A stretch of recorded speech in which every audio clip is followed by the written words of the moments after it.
London से लेकर France तक, फ्रांस से लेकर जर्मनी तक, जर्मनी से लेकर यूक्रेन तक और यूक्रेन से लेकर उर्दन तक, उर्दन से लेकर सऊदी अरब तक, सऊदी अरब से लेकर मुत्तहिदा अरब अमारात तक, मुत्तहिदा अरब अमारात से लेकर कुवैत तक, कुवैत से लेकर बहरीन तक, बहरीन से लेकर कतर तक और कतर से लेकर पाकिस्तान तक और पाकिस्तान से लेकर इजराइल तक एक ही चर्चा जोर शोर से हो रही है। बार बार यही पूछा जा रहा है कि वॉशिंगटन वाले आका ने ईरान पर ताबड़तोड़ हमला क्यों नहीं किया। अमेरिका वाले आका ने आखिर ईरान पर बमबारी क्यों नहीं की। अमेरिका वाले आका ने आखिर ईरान के खारक जजीरे पर हमला क्यों नहीं किया, कब्जा क्यों नहीं किया। सलाम, नमस्ते, सत श्री अकाल। मैं हूं आपके साथ अर्षिता मिश्रा और आप देख रहे हैं टाइम्स मेल।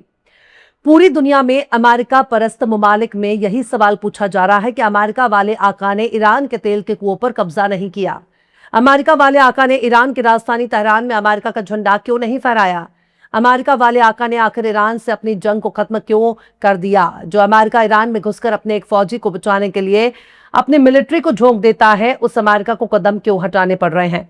एक तरह से देखा जाए तो ज्यादातर ममालिक में अमेरिका की ही सरकार है। अमेरिका की सरकार बोले तो जिन ममालिक में अमेरिका की चलती है, जिन ममालिक में अमेरिका की हाँ में हाँ मिलाने का रिवाज है, जिन मुल्कों में अमेरिका के एक इशारे पर हुकूमत बदल जाया करती है, जिस अमेरिका के महज एक हुक्म पर ही बड़े बड़े देश लेफ्ट राइट करने लगते हैं, उस अमेरिका की आखिर ऐसी क्या मजबूरी है कि उसने ईरान से दूर रहने में भलाई समझी। दरअसल अमेरिका को ईरान के न्यूक्लियर प्रोग्राम से बहुत दिक्कत है। वो नहीं चाहता कि ईरान के पास न्यूक्लियर प्रोग्राम चलाने का हक हो, जबकि न्यूक्लियर प्रोग्राम चलाना दुनिया के हर मुल्क का बुनियादी हक है। न्यूक्लियर प्रोग्राम के जरिए ही एनर्जी पैदा होती है, बिजली पैदा होती है, मेडिकल फील्ड में इसका इस्तेमाल होता है। बड़े बड़े कारखाने, बड़े बड़े जहाज न्यूक्लियर एनर्जी से ही चलाए जाते हैं। पर अमेरिका को ईरान के न्यूक्लियर प्रोग्राम से इसलिए भी दिक्कत है क्योंकि ईरान के न्यूक्लियर प्रोग्राम से इजराइल को दिक्कत है। इजराइल खुद के लिए ईरान को बहुत बड़ा खतरा मानता है। ईरान से सबसे ज्यादा दिक्कत कब्जे वाले हुकूमत को है क्योंकि ईरान उनके रास्ते को रोक सकता है, वो रास्ता जिस रास्ते पर चलकर ग्रेटर इजराइल बनाने जाने का मंसूबा था। इसलिए ईरान के ताकतवर होने से दिक्कत है, ईरान के पावरफुल होने से दिक्कत है, ईरान के मसाइलों से दिक्कत है, ईरान की फौज से दिक्कत है, ईरान की तरक्की से दिक्कत है, ईरान की इस्लामिक हुकूमत से दिक्कत है क्योंकि मिडिल ईस्ट में इजराइल को सिर्फ ईरान ही टक्कर दे सकता है। लेबनान से लेकर मुल्क शाम तक, उर्दन से लेकर सऊदी अरब, तुर्की, कतर, मिस्र तक ग्रेटर इजराइल बनाने की मुहिम रोकने की ताकत सिर्फ ईरान के पास है। ईरान के पड़ोस में एक और मुल्क भी है जो किसी जमाने में खिलाफत उस्मानिया का मरकज हुआ करता था, जिसे आज तुर्की कहा जाता है। और तुर्की पर भी इजराइल की नजर है, पर तुर्की का निजाम फिलहाल अमेरिका और इजराइल की कदमबोशी कर रहा है। ऐसे में न मिस्र की इतनी औकात है कि वो इजराइल को आग दिखा सके, ना उर्दन की इतनी हैसियत है कि वो इजराइल को आग दिखा सके, न सऊदी अरब की इतनी औकात है कि वो इजराइल के खिलाफ कोई सख्त कदम उठा सके। कतर, कुवैत, मुत्तहिदा अरब अमारात और बहरीन जैसे मुल्क पहले से ही इजराइल के चरण पादुका हो रहे हैं, पहले ही इजराइल के आगे सरेंडर हो चुके हैं। तो ले देकर पाकिस्तान पर बहुत से लोगों की निगाहें हैं। पर साहब, इमरान खान की हुकूमत जब तक थी तब तक तो इजराइल के मामले में पाकिस्तान का मौकिफ बिल्कुल वाज़ेह था। पर अब पाकिस्तान में जब से इजराइल परस्त हुकूमत आई है तब से इजराइल को भी पाकिस्तान से डरने की कोई जरूरत नहीं है, क्योंकि इजराइल को भी मालूम है कि पाकिस्तान में भी अपना ही बंदा है और अपने ही बंदे उस कई मुल्कों में नजर आ रहे हैं। चाहे सीरिया का सदर हो, चाहे लेबनान की हुकूमत हो, अक्सर इजराइल परस्त हुकूमतें मिडिल ईस्ट में नजर आ रही हैं। तो ऐसे में यह भी सवाल उठता है, फिर इजराइल को ईरान से ही दिक्कत क्यों हो रही है। ईरान ने पहले भी उस पर सीधे हमला नहीं किया, फिर दिक्कत क्यों हो रही है। दिक्कत इसलिए भी हो रही है क्योंकि ईरान के पास 60% तक यूरेनियम मौजूद है। जितनी मेहनत ईरान को करनी थी उतनी मेहनत वो पहले ही कर चुका है। अब अगर ईरान चाहे तो 60% एनरिच्ड यूरेनियम को 90% तक पहुंचाने में ज्यादा देर नहीं लगेगी, क्योंकि 60% तक यूरेनियम को एनरिच करने में कई बरस लग जाते हैं, लेकिन 60 से 90% तक पहुंचने में चंद हफ्ते या फिर थोड़े ही दिन की जरूरत पड़ती है।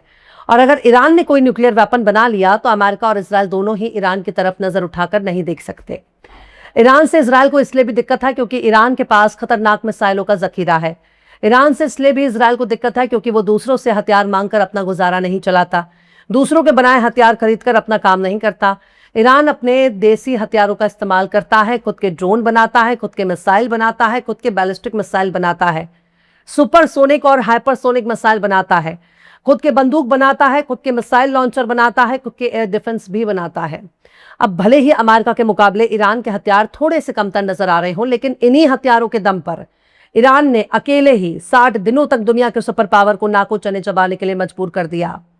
इन्हीं हथियारों के दम पर ईरान ने इजराइल जैसे ताकतवर मुल्कों को 60 दिनों तक पटक पटक कर मारा, उसके कई इलाकों को खंडर में तब्दील कर दिया। लिहाजा भले ही अमेरिका की नजर में ईरान के हथियार कमतर हो चुके हों पर कहीं से भी कमजोर नहीं है।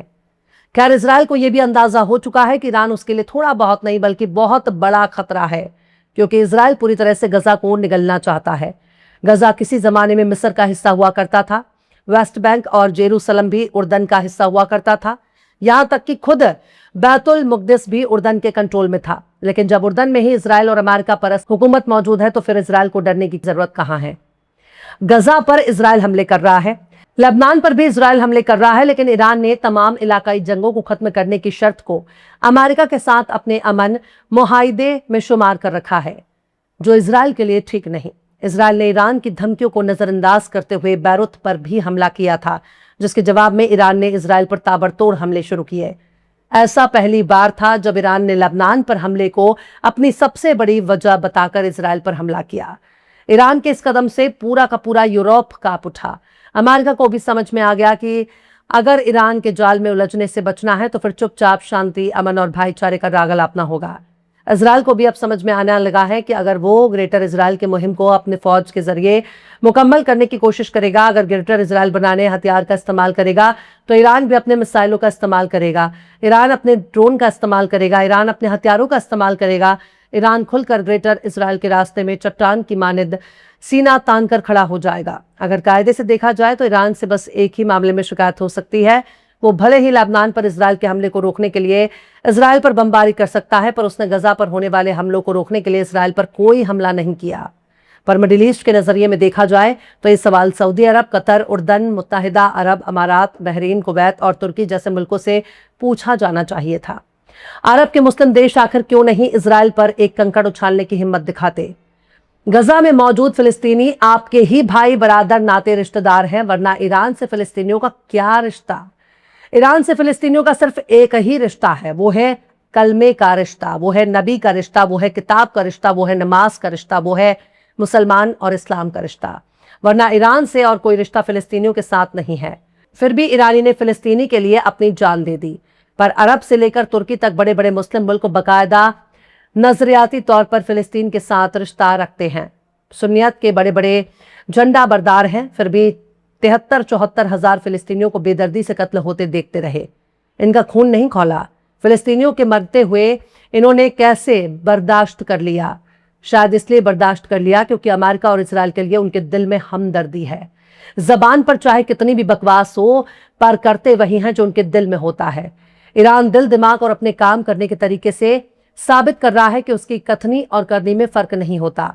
वो दूसरों की तरह मक्कार नहीं है, इसलिए इजराइल को ईरान से दिक्कत है, और इजराइल को दिक्कत है इसलिए अमेरिका को दिक्कत है, क्योंकि अमेरिका और इजराइल दुनिया की नजर में अलग अलग मुल्क के तौर पर देखे जाते हैं, पर हैं तो एक ही।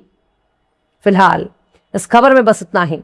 यह एपिसोड आपको कैसा लगा कमेंट बॉक्स में जरूर इससे बताइए।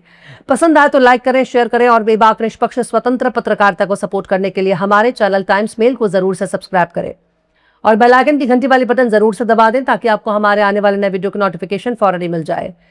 फिर मिलते हैं किसी और वीडियो में एक नई खबर के साथ। हर्षिता मिश्रा को दीजिए इजाजत। जय हिंद। अगर अभी तक आपने हमारे चैनल टाइम्स मेल को सब्सक्राइब नहीं किया है तो जल्दी से सब्सक्राइब कर दें और बेल आइकन भी प्रेस कर दें।